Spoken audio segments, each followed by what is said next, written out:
Our Mustafa, the chosen and the beloved, who was adorned unto his own day, had waited 12 years in the city of Orphalese for his ship that was to return and bear him back to the isle of his birth.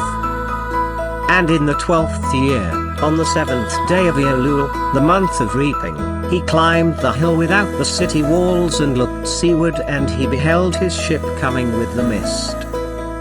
Then the gates of his heart were flung open, and his joy flew far over the sea. And he closed his eyes and prayed in the silences of his soul.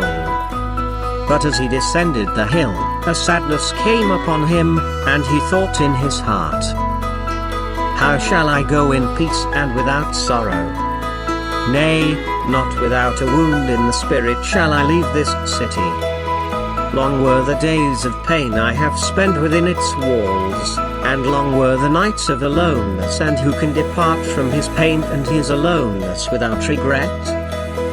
Too many fragments of the spirit have I scattered in these streets, and too many are the children of my longing that walk naked among these hills, and I cannot withdraw from them without a burden and an ache.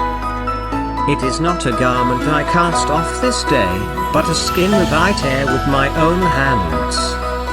Nor is it a thought I leave behind me, but a heart made sweet with hunger and with thirst. Yet I cannot tarry longer. The sea that calls all things unto her calls me, and I must embark. For to stay, though the hours burn in the night, is to freeze and crystallize and be bound in a mold. Fain would I take with me all that is here. But how shall I? A voice cannot carry the tongue and the lips that gave it wings. Alone must it seek the ether. And alone and without his nest shall the eagle fly across the sun. Now when he reached the foot of the hill, he turned again towards the sea, and he saw his ship approaching the harbor, and upon her prow the mariners, the men of his own land. And his soul cried out to them, and he said, Sons of my ancient mother, you riders of the tides, how often have you sailed in my dreams? And now you come in my awakening, which is my deeper dream.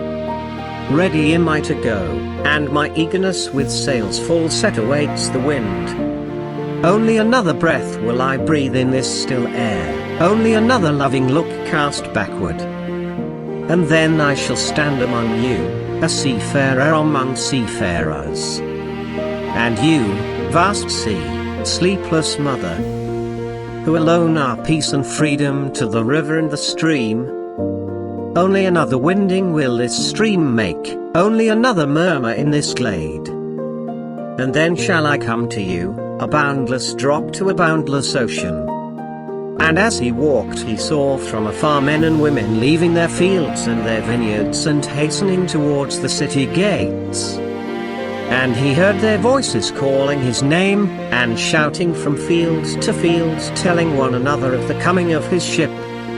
And he said to himself, Shall the day of parting be the day of gathering? And shall it be said that my eve was in truth my dawn? And what shall I give unto him who has left his plough in mid-furrow, or to him who has stopped the wheel of his wine-press? Shall my heart become a tree heavy laden with fruit that I may gather and give unto them? And shall my desires flow like a fountain that I may fill their cups? Am I a harp that the hand of the mighty may touch me, or a flute that his breath may pass through me? A seeker of silences am I. And what treasure have I found in silences that I may dispense with confidence? If this is my day of harvest, in what fields have I sowed the seed, and in what unremembered seasons? If this indeed be the hour in which I lift up my lantern, it is not my flame that shall burn therein. Empty and dark shall I raise my lantern. And the guardian of the night shall fill it with oil, and he shall light it also. These things he said in words, but much in his heart remained unsaid. For he himself could not speak his deeper secret. And when he entered into the city, all the people came to meet him, and they were crying out to him as with one voice. And the elders of the city stood forth and said, "Go not yet away from us. A noontide have you been in our twilight, and your youth has given us dreams to dream. No stranger are you among us, nor a guest, but our son and our dearly beloved. Suffer not yet our eyes to hunger for your face." And the priests and the priestesses said unto him, "Let not the waves of the sea separate us now, and the years you have spent in our midst become a memory. You have walked among us a spirit, and your shadow has been a light upon our faces. Much have we loved you.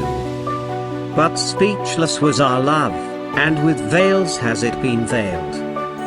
Yet now it cries aloud unto you, and would stand revealed before you. And ever has it been that love knows not its own depth until the hour of separation." And others came also and entreated him. But he answered them not. He only bent his head, and those who stood near saw his tears falling upon his breast. And he and the people proceeded towards the great square before the temple. And there came out of the sanctuary a woman whose name was Amatra. And she was a seeress.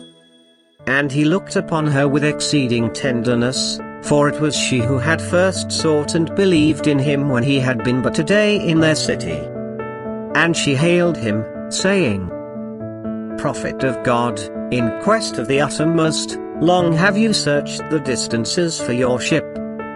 And now your ship has come, and you must needs go. Deep is your longing for the land of your memories and the dwelling place of your greater desires, and our love would not bind you nor our needs hold you. Yet this we ask ere you leave us, that you speak to us and give us of your truth. And we will give it unto our children, and they unto their children, and it shall not perish. In your aloneness you have watched with our days, and in your wakefulness you have listened to the weeping and the laughter of our sleep. Now therefore disclose us to ourselves, and tell us all that has been shown you of that which is between birth and death." And he answered, "People of Orphalese, of what can I speak save of that which is even now moving within your souls?